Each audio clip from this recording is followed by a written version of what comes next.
Mga kapatid, tonight's forum aims to gain clarity and understanding about the issues surrounding the process on how God saves a person and whether God genuinely loves all persons. And does God really desire to save all people? Yan, pag-uusapan natin. Itong exploration na to in the theology of salvation is known in theology circles as soteriology. Maybe you've heard about that term, no?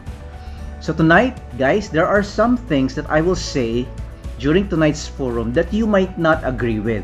And that is okay. That's the beauty of Christianity. We dialogue, we listen to one another, and we learn from each other as well.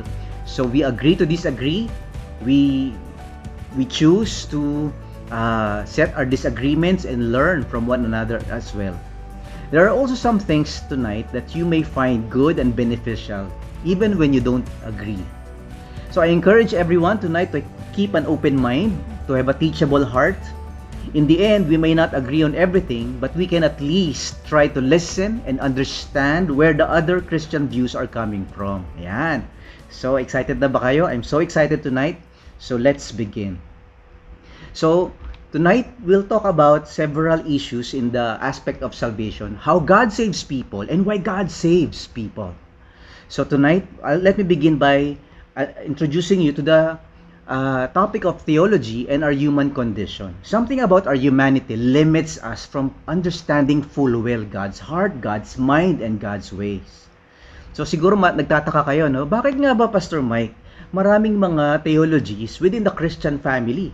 You may be wondering, why are there so many competing theologies within the Christian body of Christ?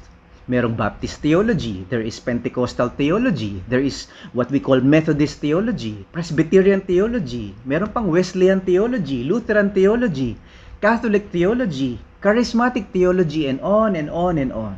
Para tayong one family with many tribes. Let me tell you something that I learned in theology and also in philosophy that helps inform us why are there diverse views and diverse opinions and diverse interpretations when it comes to Christian theology.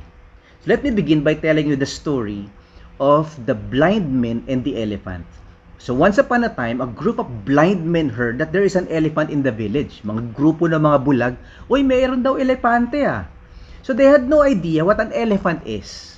So for the first time, they decided that even though they would not be able to see it, they would go and feel it anyway. Raramdamin na lang nila. So all of them went there to where the elephant was. One of the blind men held the body and thought it was a wall. The elephant is a wall. Another embraced the massive leg and concluded, oh, an elephant is a tree trunk. Another explored the long, sharp tusk and assumed it was a spear. Another touched the tail and thought it was a rope. Another felt the trunk and believed it was a snake. And another held the ear and convinced it was a big rug. So they began to argue. Nagtatalo sila. Hindi, it's a ball. Hindi, it's a snake. And so each of them insisted that he was right. A wise man was passing by and saw this. He stopped and asked them, anong kaguluhan ba ito? What are you arguing about? The blind men said, we cannot agree to what the elephant is like. Each one of them told what he thought the elephant was. The wise man calmly explained to them, relax lang kayo. All of you are right. The reason you are telling differently is because each one of you have touched a different part of the elephant. So actually, the elephant has all of those features you all said. After hearing this, the argument among the blind men ended. So, seeking truth is similar to the story of the blind men and the elephant. Ganun din daw sa ating Christian theology and to our attempt to access truth. Each described out of their own disability what the whole elephant is like. Para daw tayong may mga kapansanan na tinatry hulaan at tinatry intindihin at unawain ang katotohanan ng salita ng Diyos. Each was right in his perception of the part he detected. But everyone was wrong in assuming that the part they discovered was all there was to the elephant. So, in doing theology, we are humbled at the truth and at the reality that we have our own limitations and our own finiteness and our own imperfections. In a sense, our own disabilities hinder us from fully understanding the truth of who God is and what God does, and how God does things. So, in doing theology, we may be looking at the same thing and yet see it in many different ways. What we see depends largely on what we are disposed to see. So meron tayong mga biases, meron tayong mga prejudices, meron tayong mga cultural and personality factors that shape our opinions and our insights and our conclusions. But what we see is but a corner of the reality that is there. So this ought to humble us and realize that we are limited beings and that we do not always get it right. It's a beautiful reminder for all of us, no? As we begin tonight's forum. We need to accept that errors will be common even when we do our best in forming our beliefs. So, yung ating daw fallibility at saka yung ating finiteness, there is no escape from that. That's all we have, no? So, that is why we need one another's help. Pansinin nyo, even the Apostle Paul speaks about the limits of our human understanding. He described that the human attempt to grasp reality and to access truth is partial, vague, and imperfect. Sabi niya sa 1 Corinthians 13, di ba? It's like we are seeing through a dim glass. That means the human lenses we use in our theologizing, in our beliefs, and in our conclusions, in perceiving the world or perceiving truth is dim, blurry, unclear, and fragile. But even if our attempts to know are imperfect, given time and given experience, unti-unti our ability to grasp truth as humans eventually become better. Kasi we grow in knowledge, no? As we learn from our mistakes, and as we discard false beliefs, and as we get better conclusions, and we also share insights and exchange ideas from others, and we reflect, we dialogue, we debate, and there's deliberation until we get the elephant in a clearer way. We understand better. So, the significant lesson of the story of the blind man and the elephant is not so much that there is relative truth, but that because of our limitations and imperfections, we need each other in a cooperative endeavor to figure out the world and discover God and search for truth. Ibig sabihin, minsan mas maganda daw yung Christian theology when we listen to one another, when we help one another figure out what God is actually trying to tell us. So as human beings, our understanding of truth is limited. That means we can partly understand who God is, but certain things about God remains a mystery. Some things are simply beyond our capacity as human beings to fully grasp. So, tonight, when we approach theology, we must accept first that we cannot fully comprehend God. Anyone who claims that he totally understands God, or anyone who claims that he has the final say in any theological issue, or he has absolute truth, or he has the monopoly of orthodoxy, is either under an illusion that he can actually, his finite mind can truly understand the infinite one, or it's merely arrogance or ignorance that we cannot really access totally and understand fully. We must presume to know everything about God, and we should be careful of the danger of this pride and this illusion of we know all the answers. So let's go to theological systems. Now we enter the heart of our discussion tonight. So theology is defined as the study of God. Yun, kaya theo is God. Logi came from logos, meaning the study of God, no? It's the study of God as He revealed Himself to us. It's any discussion about God or divine things in theology. So there's no escape, no? When people think about God or reflect about God, God's nature, God's character, or when we come up with explanations about who God is and His ways, we are actually doing theology. No? So you cannot say na, I don't like theology. The moment you explain God or reflect about God, you are doing theology. Hence, theology is a human attempt to understand God. Theologizing is our finite and imperfect efforts to grasp the one who is infinite and perfect. So, theological systems are attempts by humans, by theologians, to organize, interpret, and explain everything that can be known about God in a systematic way. Yan, that's a theological system.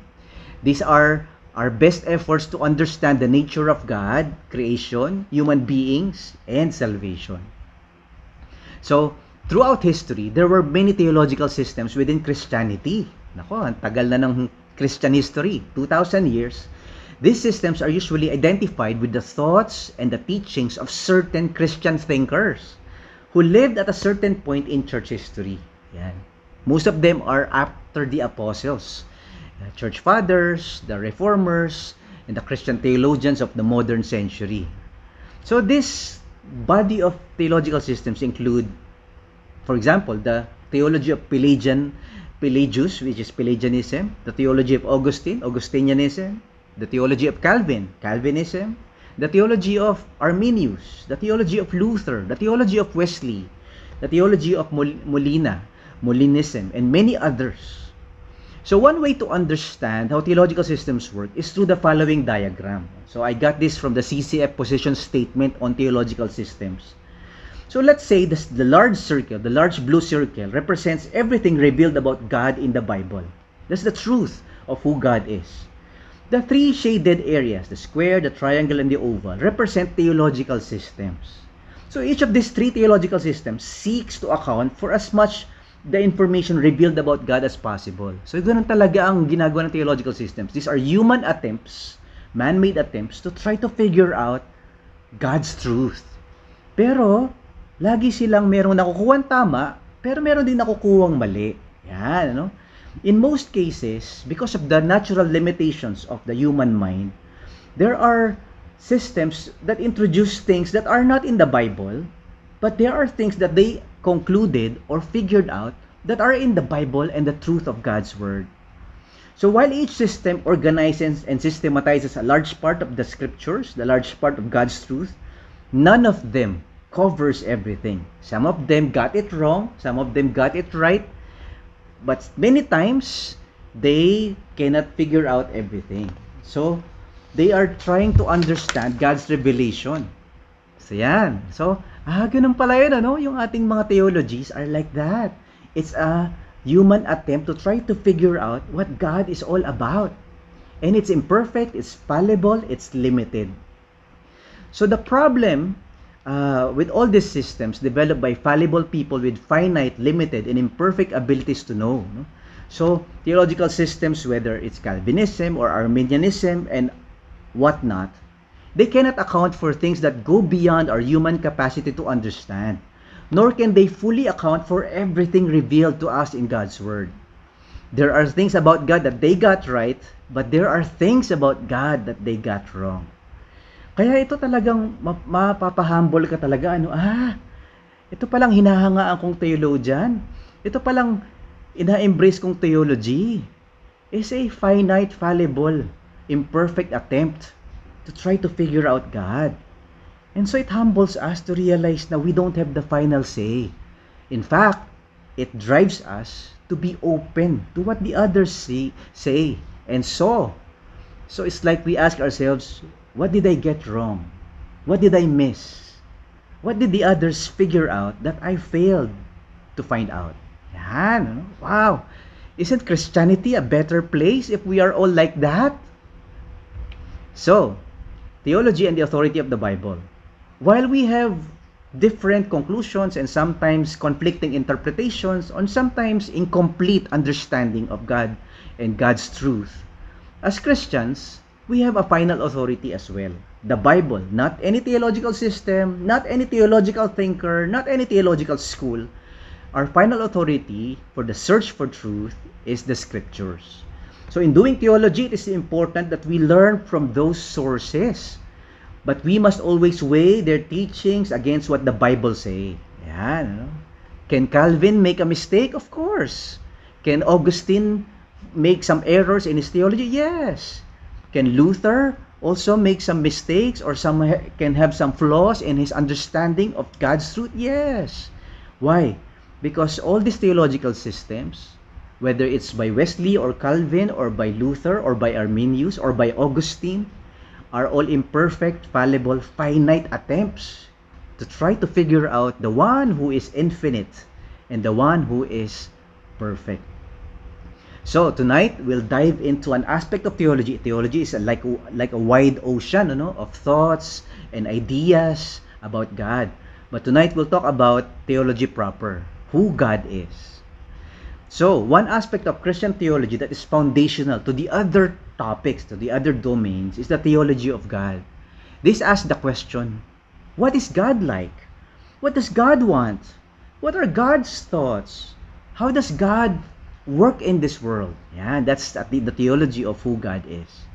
So in the Bible, there are many analogies or there are many images that portray to the one who is infinite and mysterious, our creator, no? So the Bible gives us images and symbols so we can understand who God is, Sometimes he is depicted as a father, a faithful friend, a shepherd, a rock, a bridegroom, and so many more. So believers tend to favor one analogy over another depending on their own needs. Minsan may favorite tayo mga analogy. God is a king. He is sovereign. But some of us, God is a friend. He is loving. Or God is a shepherd. Depending on our context, depending on our needs, and depending on how we approach God, no? It is almost as if God knew we would need Him to be our shepherd sometimes, or a rock sometimes, or a father sometimes. Though God never changes, God is constantly eternal and unchanging. The way we understand and relate with Him as our God most certainly changes.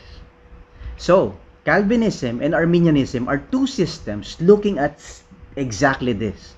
Looking at and interpreting the records about who God is and how God saves people. So some of you know, Calvinism is named after the teachings of a theologian, John Calvin, and Arminianism is named after the teachings of a theologian, James Arminius. So both of them base their beliefs on the Bible but end up with different views on several issues.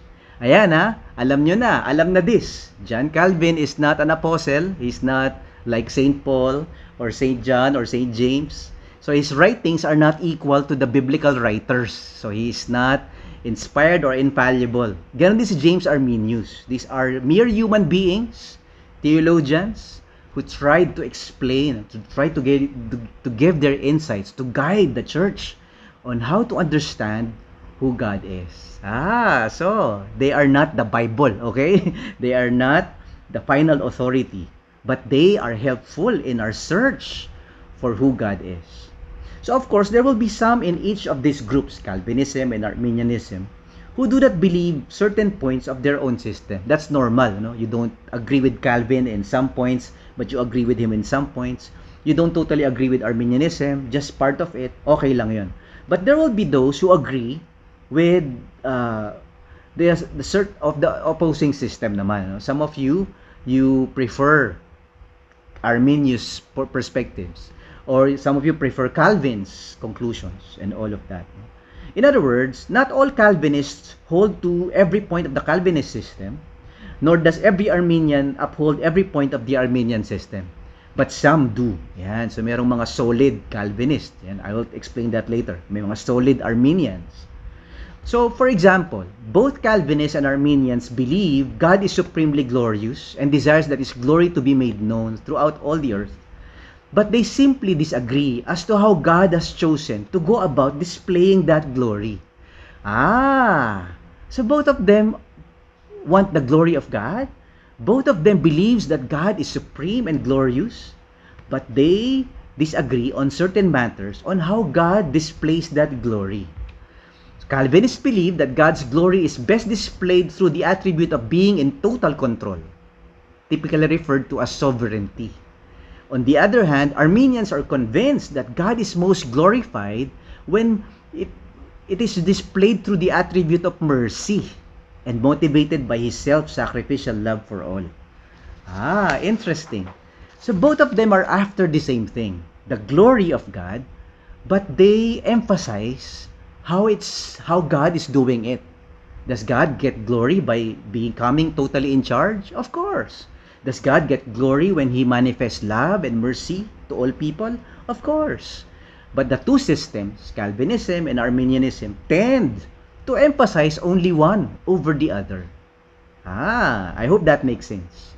So, before we examine the differences between these two theological camps, perhaps it would be good to explore what Calvinism and Arminianism agrees on. Of course, there are many things they disagree on kasi nga, finite, tsaka fallible, tsaka imperfect yung theological systems. Of course, they will have many things to disagree on. But they have many things that they agree on as well. Oh, this is interesting. So, because both Calvinists believers and Arminian believers historically belong to the Protestant evangelical family, there are many things both camps agree on. Example, they both agree that God is a Trinity. Doon pa lang, tapos nausapan eh. No? They both believe that Jesus Christ is 100% God, 100% human. The deity of Christ. They both believe in the substitutionary atonement. That the death of Christ is payment for sins. Payment for sinners. However, one of the strongest bond of unity between these two camps is their common theological heritage in the Protestant Reformation. Did you know that both Calvinists and Arminians are sons and daughters of the Reformation? Ay, grabe! Calvinists and Arminians historically affirm that salvation is by God's grace alone, that salvation is through faith alone, that our faith is based on scriptures alone, and that we live for the glory of God alone, that we are saved through Christ alone. Not many of us understand this, kasi we're trying to bash each other as, hindi naman talaga kay Christian etc., etc., I heard a lot of bullies doing that, you're not Christian kasi you're Calvinist, you're not Christian because you're Arminian.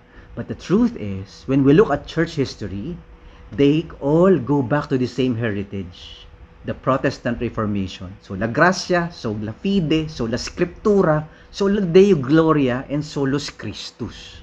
Wow! This is amazing! The debates happen nga lang when each system attempt to grasp the intricate details of God's plan for human salvation using their finite and imperfect theological lenses. The differences in interpretation happens. So that is the reason why in most Protestant evangelical churches today, we can see the presence of both camps. For instance, I have met Calvinist Baptists. I also met Arminian Baptists. There are Calvinist Methodists founded by George Whitefield, and there are Arminian Methodists founded by John Wesley. There are Reformed Calvinists and there are Reformed Arminians. I was just reading another book, one book the other day, Grabe, Reformed Arminians. Fascinating, beautiful, beautiful theology, Calvinist charismatics and Arminian charismatics, and on and on and on. That means we can see both camps within Protestant churches, evangelical denominations, have both camps. It just goes to show that the roots of our theological systems go way, way, way, hundreds of years back. Back to Luther, back to Calvin, back to John Wesley, back to the Reformers. We are all sons and daughters of the Protestant Reformation. So, mga kapatid, this is with all my heart, I sincerely believe that one day when we see each other in heaven, there will be Calvinists and Arminians with us in heaven. Because we are not saved because of we are Calvinists or Arminians. We are saved because we believe in Jesus Christ. So tonight, one of my personal desire is that we strive to heal the divide and to heal the wounds created by our arrogance and our illusion that we have the final say in all these matters. God is bigger than our theological systems. Grabe. Why do we split churches and split relationships and split families? Simply because we claim to have the monopoly of orthodoxy and the monopoly of the Reformation or the monopoly of truth for that matter. Ay, grabe. This should humble us to understand that all of us are handicapped and limited and finite beings trying to understand a big, big, big God. Older than our theological systems, bigger than our denominational preferences. Let's begin. Let me give to you why Calvinism is emphasizing so much on sovereignty. Calvinism tends to emphasize God's sovereignty and control as the highest theological value. You have to understand where they're coming from. Of course, you may agree or you may not agree, but you have to understand Why are they doing this? Why do they come up with such conclusions? So it is not that Calvinists do not believe in a loving God. Of course they do. The fact is that the Calvinist theological system seem to highlight the God's sovereignty more than any other attribute. Okay, for example, no, they have the Westminster Shorter Catechism. This is the shorter version of the Westminster Confession of Faith or Statement of Faith. No? So in that document, they ask a question: what is God? So they define God. You know the answer of Westminster's Short Catechism? God is spirit, infinite, eternal, unchangeable in His being, wisdom, power, holiness, justice, goodness, and truth. Beautiful. Galing! Westminster Shorter Catechism. This is a Calvinist statement of faith. Questions and answers. Do you notice anything missing from this definition? Where is love? The definition mentions God's power, His wisdom, His justice, along with His other attributes. But amazingly enough, it leaves out perhaps the most beautiful definition of God in the entire Bible. God is love. Wala! It's not there. Boom! So, one more. John Calvin's most important and well-known work is his Institutes of the Christian Religion. It's an amazing book. This book is a landmark in the history of theology. Very influential book in Western civilization. The English translation of this book is, in systematic theology, is 1,521 pages. Kaya mo ba yun? 1,521 pages worth of readings? That's how long it is. Can you imagine? Not one time in this book does Calvin ever quote, God is love. Not one time. Wow. That just goes to show that Calvinism emphasizes an attribute of God more than the others, sovereignty. So that is why in his book, understandable, The Sovereignty of God by a Calvinist classic theologian, Arthur W. Pink, he said, when we say that God is sovereign in the exercise of His love, we mean that He loves whom He chooses. Sovereignty. God does not love everybody. Wow, that speaks volumes about classic Calvinism. Yeah, no? So by divine sovereignty, most Calvinists mean that it is God alone who decides and determines everything that happens in the world. Yun yung ibig sabihin ng divine sovereignty for the Calvinist mind. God has sovereign control. Is He king or is He not king? Ayan. So, and He has predetermined everything that will take place. Lahat ng nangyayari sa mundo, pinlano ng Diyos at dinicide ng Diyos. Predetermined lahat, both good and evil. No activity in the world is contrary to God's sovereign decree. Nothing happens that is not ordained by God. Yan, that's sovereignty on the Calvinist perspective. What God determines and ordains will always come to pass. Pag pinlano ng Diyos, nangyayari. Hindi pwedeng hindi matupad. That's sovereignty. Nothing occurs in the universe apart from His sovereign pleasure and will. Whoa, this is very, very strong, Some Christians push back against this idea of God because if God has decreed everything nga naman, everything that happens in the world, it implies that God is the author of moral evil and human sinfulness. Ibig sabihin, yung mga krimen na nangyayari, pinedestine ng Diyos, pinlano ng Diyos, ginusto ng Diyos, inisip ng Diyos. So for critics of Calvinism, this theology suggests that God controls human activities by meticulously determining, even before time began, all the circumstances, including the evil desires of people. This brings out the question, if God is literally the cause of everything, then how can He make me responsible? How can He blame me for sinning? Siya naman pala ang nagdetermine, nagpredestine na ako'y magkasala. Bakit pa niya ako paparusahan? Ayan, very interesting Calvinist theology on sovereignty. So, some Christians are pushing back against this idea, because kung ang lahat ng nangyayari sa mundo ay kagagawan ng Diyos, inisip ng Diyos, pinlano ng Diyos, inutos ng Diyos, at ginawa ng Diyos, mabuti man o masama, Ibig sabihin, lahat na nangyaring kaguluhan, kasalanan, krimen, at mga kadiliman sa mundong ito, ay kagagawan din ng Diyos. That's the critic against Calvinism. That means we have no free will. We don't have free choice. Everything is God's choice. Everything is God's plan. Everything is determined by God. The future is closed. We cannot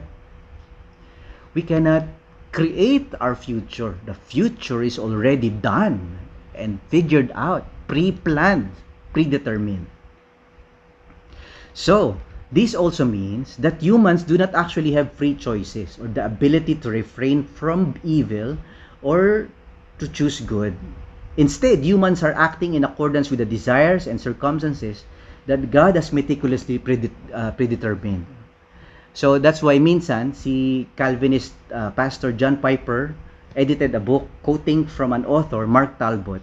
They said something very, very intriguing. This is both disturbing and also interesting, for me as a theologian.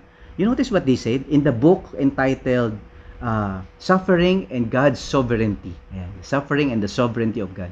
This is what John Piper, Justin Taylor, and Mark Talbot said. God brings about all things in accordance with His will. In other words, it isn't just that God manages to turn evil aspects of our world to good for those who love Him. It is rather that He Himself brings about these evil aspects for His glory and His people's good. Can you imagine that? God brings about this evil. No? This includes an incredible and as unacceptable as it may currently seem, kahit di na natin matanggap, ayaw man natin tanggapin, God, having been brought about the Nazis' brutality at Birkenau and Auschwitz, as well as the terrible killings of Dennis Rader, and even the sexual abuse of a young child. Oh!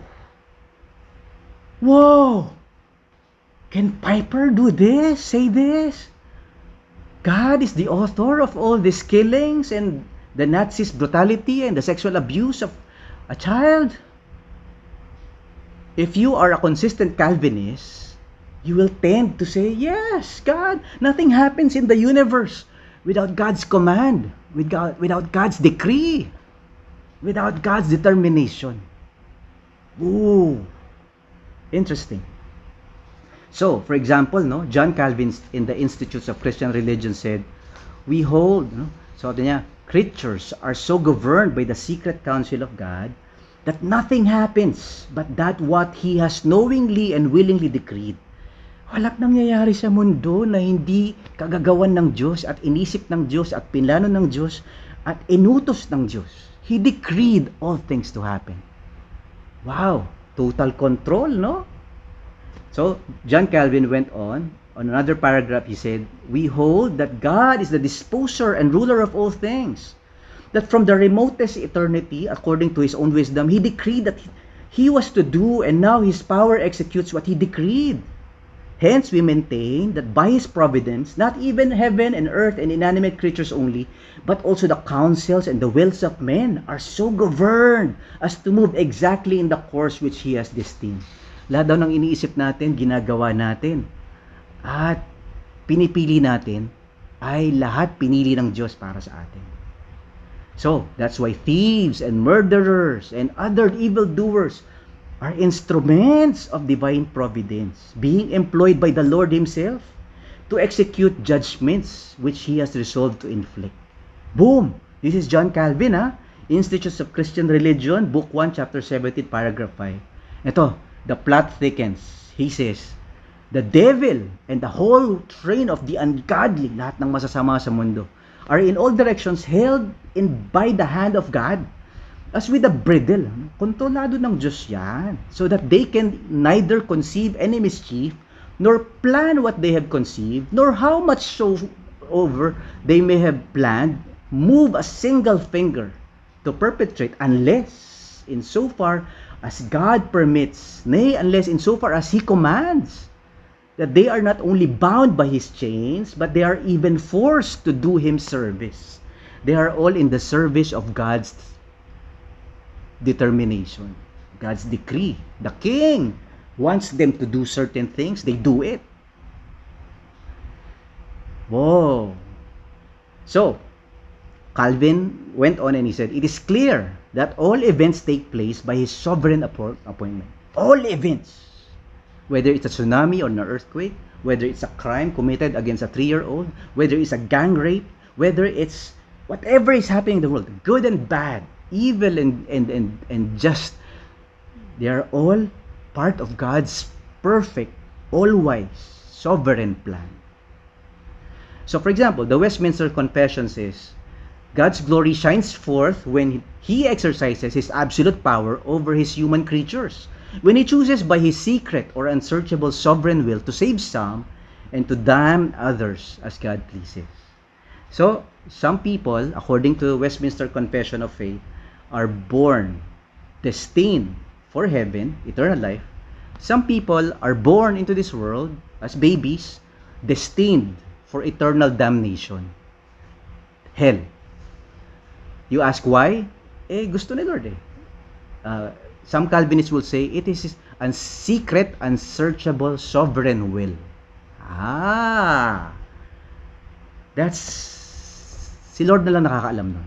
All of us, we cannot complain. That's His unsearchable secret will. So, of course, some Arminians and some Calvinists will not swallow this totally. They will push back and say, God has no secret will. Everything is revealed in the scriptures. Believe in the Lord Jesus and you will be saved. It's not a secret. But Calvinism seems to teach that there is a secret, unsearchable will of God that nobody knows. Why did He choose some and condemn others? Why did He save some babies and condemn some babies? That's a secret will of God. It's a mystery. So, for Calvinists, God's freedom to save or damn whosoever He wishes for no other reason than that He sovereignly chooses to do so is an essential part of what makes Him God. God chooses to save some and damn others simply because He wills to do so. So, let me just give you a caveat, no? So, there are some Calvinists who totally teach this and embrace this. But there are some Calvinists who try to modify this, trying to tame this a little bit. So they are known today as moderate Calvinists. They will say, no, God loves everyone. And God did not choose some babies to go to hell and just to create them, just to burn in hell. No. God is not like that. God is kind. God is good. So you have to understand, not all Calvinists. So there's a variety of Calvinists who try to explain Calvin's teachings in different ways. And it's the same with Arminianism. But let's move on to Arminianism. Ito na bang Arminianism is a different, while they both came from the same, Arminius is a Calvinist pastor in Netherlands. He's Dutch. So he was trained by Theodore Beza, the disciple of John Calvin in Geneva. So he's one of the best Calvinist pastors who ever lived. That's Arminius. So if you want to research his biography, very interesting. But later on, he's one of those theologians who wanted to modify Calvinism. He cannot just stomach the idea and swallow the idea that God will create human beings just to burn them. No chance of salvation. So hindi niya ba sikmura yun? He tried to modify Calvinism.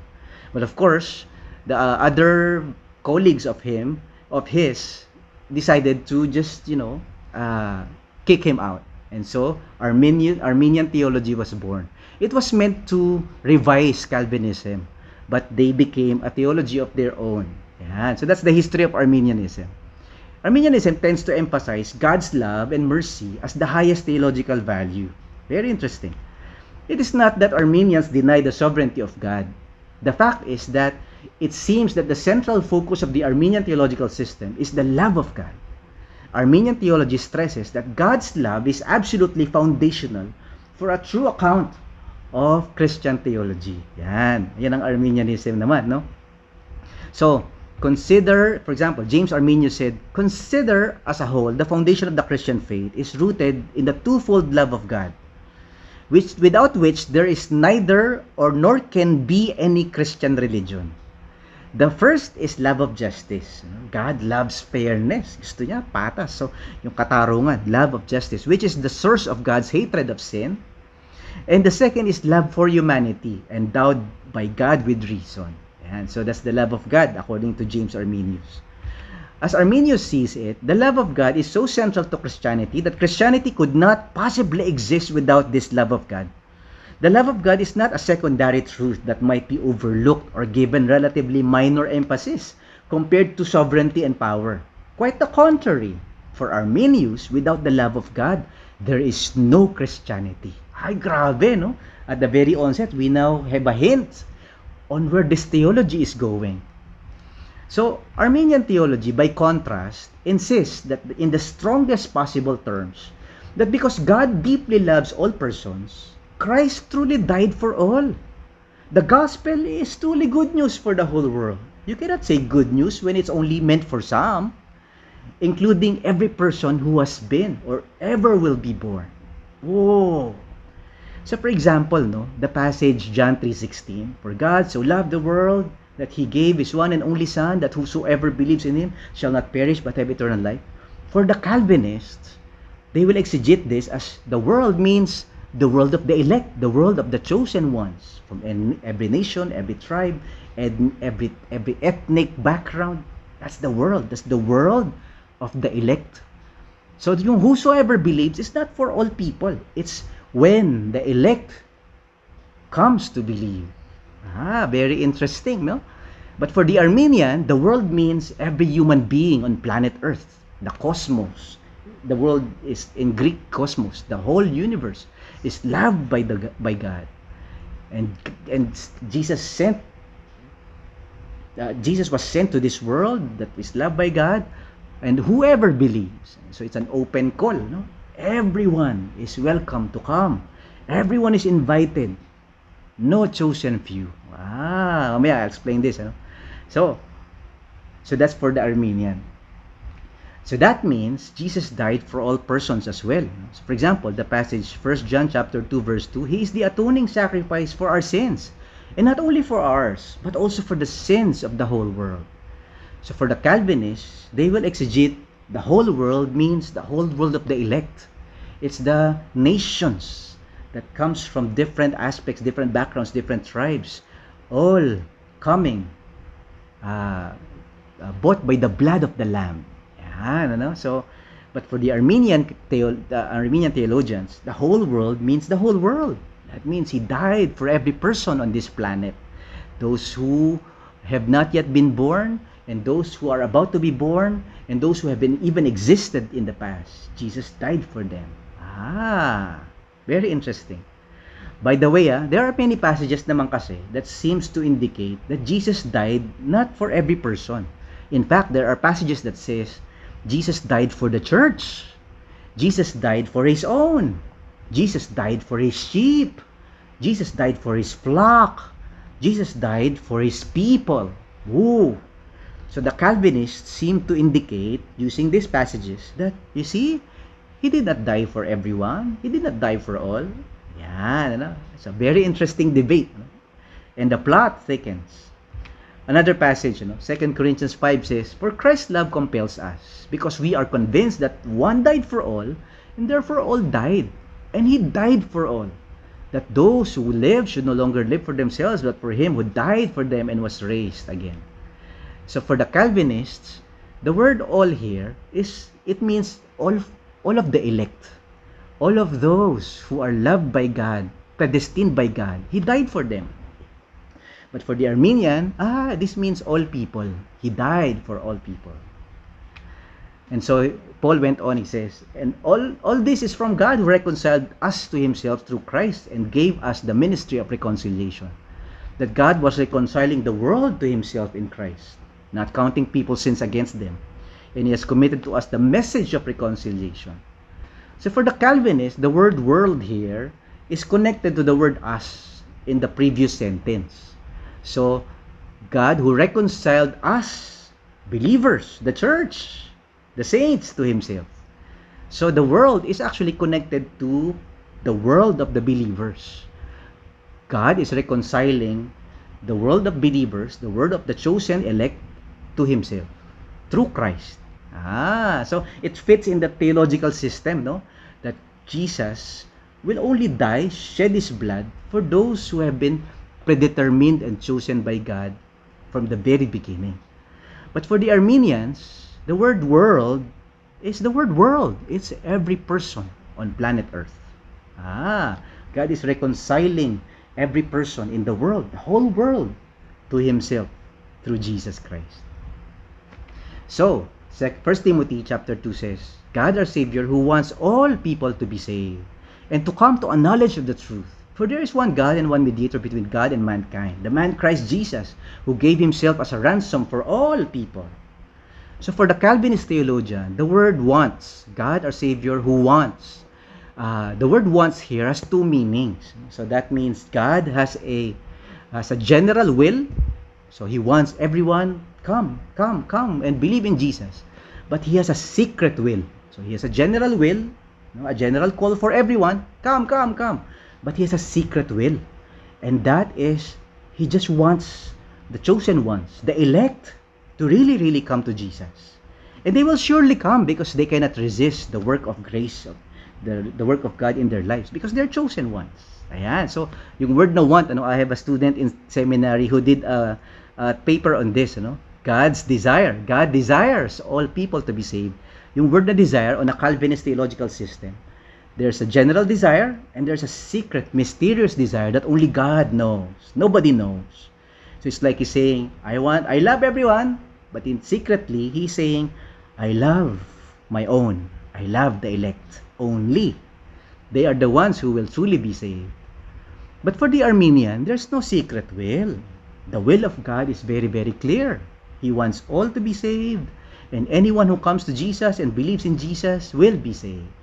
Later, I'll explain this. So, how is that different from Calvinism? The coming to Jesus. Both of them believes in coming to Jesus and believing in Jesus. Christ alone nga Sola Cristo. Sola fide, faith alone. How does that happen in an Arminian system, in a Calvinist system? So, according to Jerry Wells, in his book, Does God Love Everyone? The reason why anyone is lost is entirely due to their own choice. This is Arminian theology. And the fact that they have rejected God's gracious offer of salvation, which they really could have accepted, but persistently refused. So for the Calvinist, you are in hell because God did not choose you. But for the Arminian, you are in hell because you did not choose God. Now we are discerning the difference, no?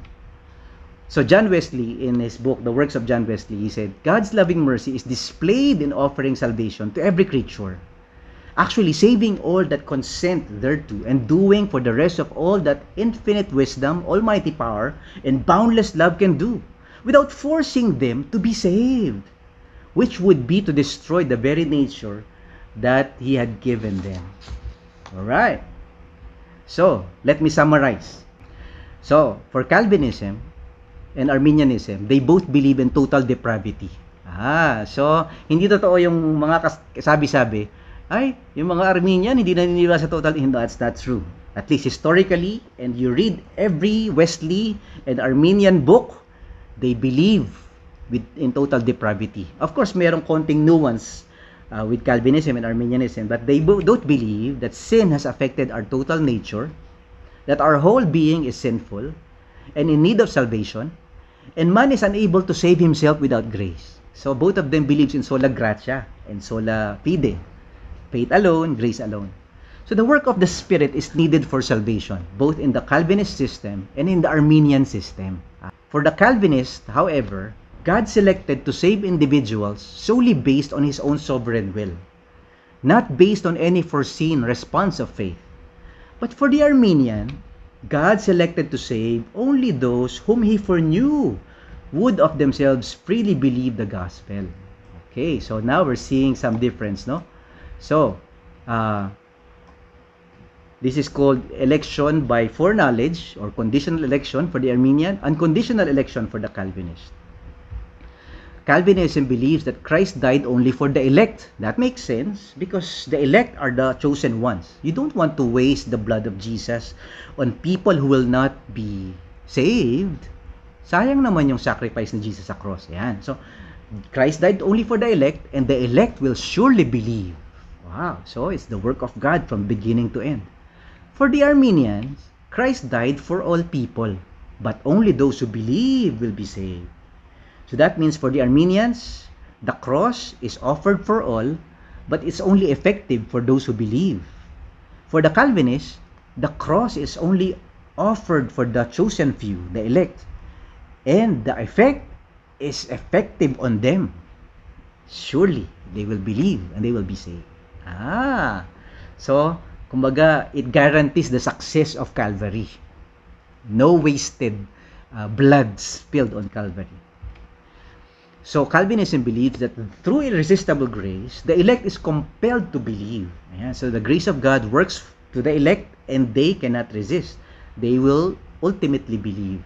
The elect cannot resist God's gift of salvation. For the Arminian, through prevenient grace. So, they believe in grace, pero ano tong prevenient grace? Let me explain. Through prevenient grace, a person is enabled to believe. A person is free to receive or reject God's gift of salvation. So both of them believes that all human beings are spiritually dead, total depravity. All human beings are unable to come to the Lord and come to believe in the Lord Jesus. But for the Calvinists, for them to believe, they have to be given life by the grace of God. And this grace of God is irresistible. They are now brought from death to life. Now they can believe. For the Arminian theologians, instead, they would say, the grace of God awakens the will. And the will is now able to hear the gospel presentation and is able to be given a choice to either receive the gospel or reject the gospel. But all of this through the work of the Spirit and through the work of prevenient grace. The grace of God is not given only to the elect. The grace of God is given for all. So that when all human beings have the chance to hear the gospel, they can either respond to say yes to Christ or no to Christ. It's the work of grace. Alam na this. So, these are two different theological systems. So, for the Calvinists, the security of the believer's salvation continues by God's grace. Of course, it's the work of grace. It's the work of God from beginning to end. So, we are saved because we are elect. And the elect will be made to persevere until the end. God will make sure the chosen ones will never fall away. But for the Arminians, the security of the believer's salvation continues by faith in Christ. We are saved as long as we trust in Christ. Believers who persevere to the end will be saved. And so for the Arminian, you remain to be saved by faith if you remain in faith. If you choose to turn your back on Christ, if you choose to not have any faith at all, like a Joshua Harris, no?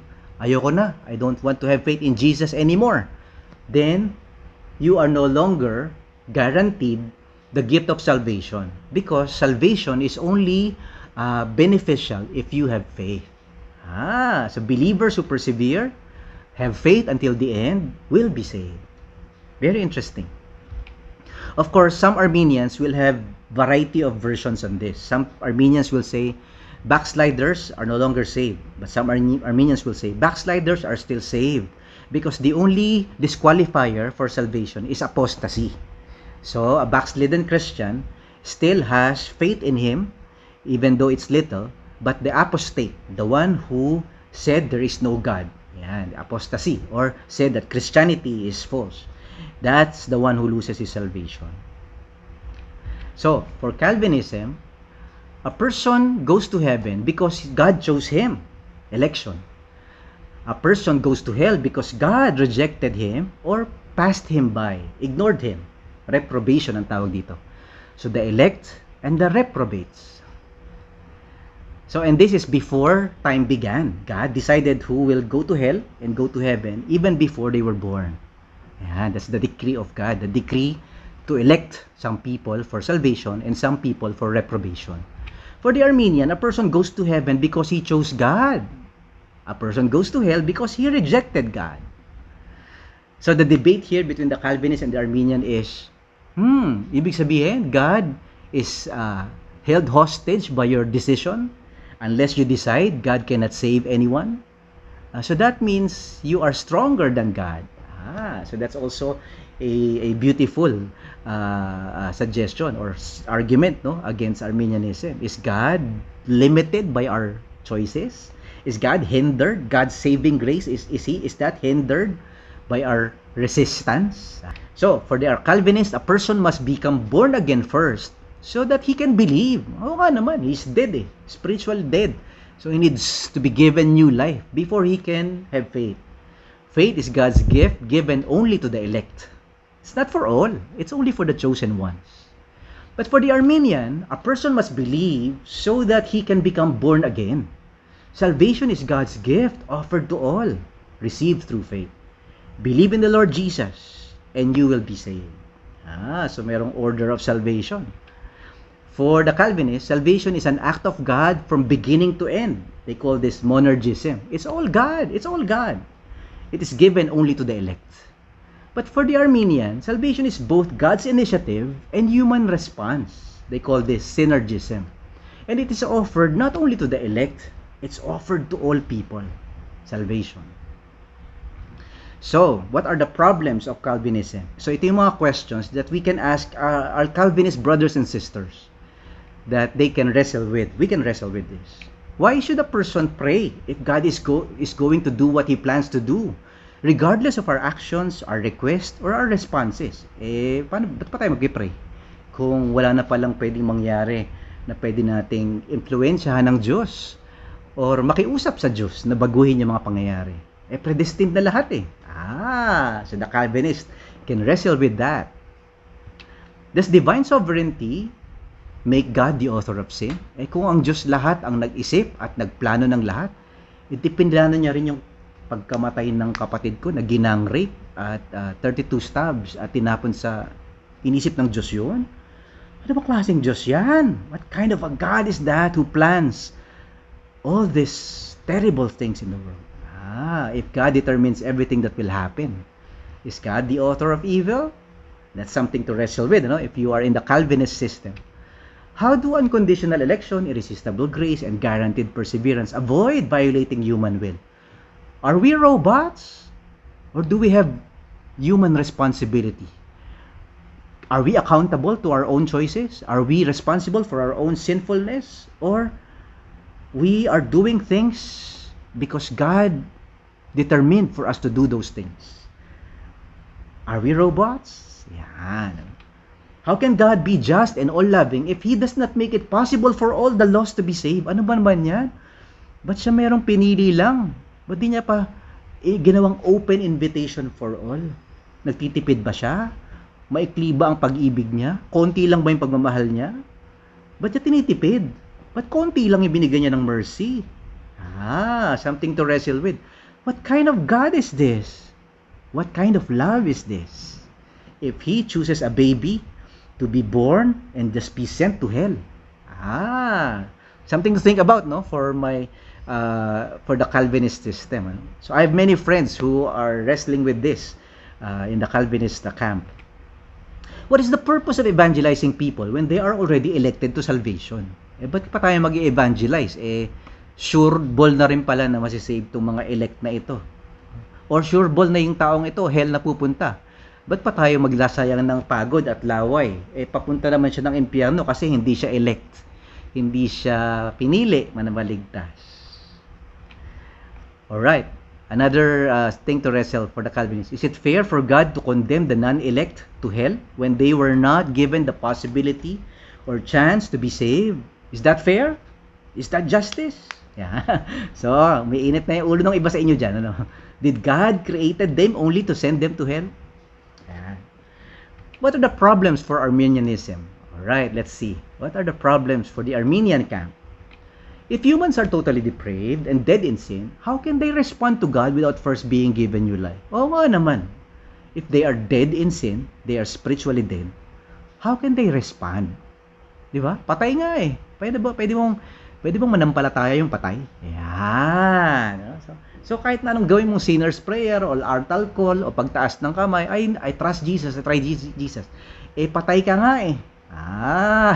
How can you respond without the life given by God's grace? Question for the Arminians. The Bible teaches that God, as the potter, has the freedom to either show mercy or show wrath to whomever he pleases. Diba? I will show mercy to whomever I want to show mercy. I will show hatred to whomever I show. I'm God. I'm king. I am the potter. You are the clay. Are we not mere clay that have no right to question God's will? Is God required to give grace to everyone to show that He is just? Can He be just without offering salvation to all? Pwede ba siya maging makatarungan na konti lang nililigtas niya? How can God guarantee the salvation of any if election is based on human choice? Baka nga walang magpumili sa Diyos. If salvation is through human response, nobody will choose God. Nobody will respond to God. If salvation is by remaining in faith, nobody will remain. Everybody will backslide on their own. So that's the question for the Arminian, no? Is it all based on human will? Or is it based on God's predetermined will? If Christ's death is applied to all, why are not all saved? Kung namatay si Jesus para sa lahat, ang dugo niya ay makapangyarihan para magligtas. Ba't hindi ligtas lahat? Ibig sabihin, yung dugo niya hindi makapangyarihan? Is the blood of Jesus powerless and ineffective to save all people? These are good questions, by the way, for the Arminians and the Wesleyans to wrestle with. No? And another question, how do we maintain human responsibility without slipping into the error of Pelagianism? Oo nga naman, salvation by works. So, kung lahat pala ay depende sa response mo, saka sa faith mo, sa decision mo, hindi ba yan kasing hawig ng salvation by works? Salvation by human efforts? Alright. Wow, this is great. This is great. So, let me end my presentation tonight, and let's have a meaningful open forum. So, some conclusions in my mind sa napag-usapan natin gabi. In doing theology, we may be looking at the same thing and yet see it in many different ways. Thus, we have Calvinism and Arminianism. This ought to humble us and realize that we are limited beings and that we do not have always to get it right. Ayan. We don't always get it right. Nagkakamali lahat ng theological systems. By the way, Calvinism and Arminianism, somebody pointed out to me, they are 500-year-old systems. Christianity is 2,000-year-old system. So, there are better theologies than Calvinism and Arminianism that are more profound than their proposals. So, this is a recent invention, so to speak. Theological systems are developed by fallible people with finite, limited, imperfect abilities to know. There are things about God they got right, but there are things about God they got wrong. So it humbles us now. Okay. So that means we keep learning, we keep researching, we keep reading, we keep seeking God, we keep dialoguing and conversing and helping one another figure it out. Calvinism and Arminianism are two systems of looking at and interpreting the biblical record concerning who God is and how God saves people. Both base their beliefs on the Bible, and both are sons and daughters of the Protestant Reformation, but end up with different views on several issues. We need each other in a cooperative endeavor to figure out the world, discover God, and search for truth. So, let me encourage each one of you that Calvinism and Arminianism are very, very important part of our history as a church, as a body of Christ, as a family of believers in Jesus Christ. But they are helpful. They are good contributions on our seeking for God's truth and understanding God's revelation. But please don't let Calvinism and Arminianism destroy the body of Christ. Don't let all these proposals and conclusions and limited explanations about who God is divide us and fragment the body of Christ. But at the end of the day, we can choose a better path. And that's the path of collaboration and listening to one another and humbly saying to one another that, hey, you're my brother in the Lord, whether we disagree on this issue or not. The other day, as I was reading a blog by a Calvinist, the blog, very interesting blog. The blog says, I am a Calvinist who attends and serves in an Armenian church. Why do I do this? And he explains a 2-page blog about why he prefers to serve with his Armenian brothers and sisters in the Lord in an Armenian church in a Pentecostal Arminian Wesleyan church, even though he's a strong Calvinist. Sabi niya, these are brothers and sisters who showed me grace and love. I would rather be with them than to be with the Calvinists who are rude and arrogant and hurtful and hateful. And besides, we are all trying to figure this together. We disagree, but we are part of one family. And then of course, I read one time, Steve Lawson says, in heaven, we will see Calvinists and Arminians. You will be surprised because some Calvinists are going to hell. Some Arminians are going to heaven because we go to heaven because of Jesus Christ, not because of our theological systems. Thank you very much. God bless you everyone, and I hope you learned something tonight. Salamat po.